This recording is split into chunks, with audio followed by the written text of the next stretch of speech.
Ngaran kuring ramal ngan sakitu-kituna papanjangna kuring teu nyaho naon pangna kuring diaranan ramal. Kuring ge moal protes sepeda ngaran kuring lain Obama atawa Lionel Messi. Kuring ge da moal protes sabab cek kuring mah ngaran alus moal aya mangpaatna lamun kalakuan mah hiwal jeung pangpaling dina bebeneran mah. Kuring oge moal protes peda batur sok nyarebut gelo ka kuring. Padahal cek rasa mah waras kuring teh. Cek kuring mah jejeg kuring teh. Batur wae sok nyebut otak miring atawa kurang saeudan ka kuring. Padahal kuring mah ajeg, teu miring, teu sing. Padahal cek kuring mah loba nu leuwih gelo tibatan kuring. Anu gelo mah tuh anu sok malingan duit nagara. Anu gelo mah tuh anu resep ngahusap harta jeung ngarebut hak rakyat. Anu gelo mah tuh pamimpin anu norek tara ngadenge rahayat anu ngajeri teu bisa dahar. Anu gelo mah tuh pamimpin nu ngahaja mempen tina kakayaan rahayatna anu sagala kakurangan.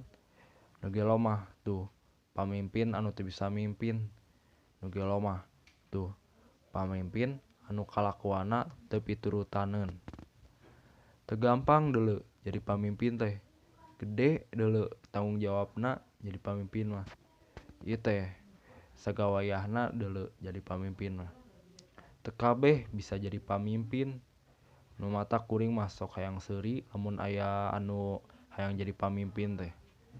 Nu matak kuring mah sok ngabarakatak lamun aya nu terenjelan hayang jadi pamimpin. Tah lain teu waras ngaranna lamun kabeh hayang jadi pamimpin. Yeuh sing sadar ari hirup mah geus pada boga hancengan moal enya kabeh jadi pamimpin. Lamun batur jadi pamimpin atuh urang anu dipimpinna apan salat ge aya imamna anu jadi makmumna. Jadi rahayat ge lamun bener jeung bager mah apan leuwih hade darajatna tipatan pamimpin anu kacrut mah. Kusabab jadi pamimpin teh lain gawe enteng. Kuring mah teu hayang jadi pamimpin. Mending kieu hirup bebas eueuh nu ngatur, eueuh nu nyarek.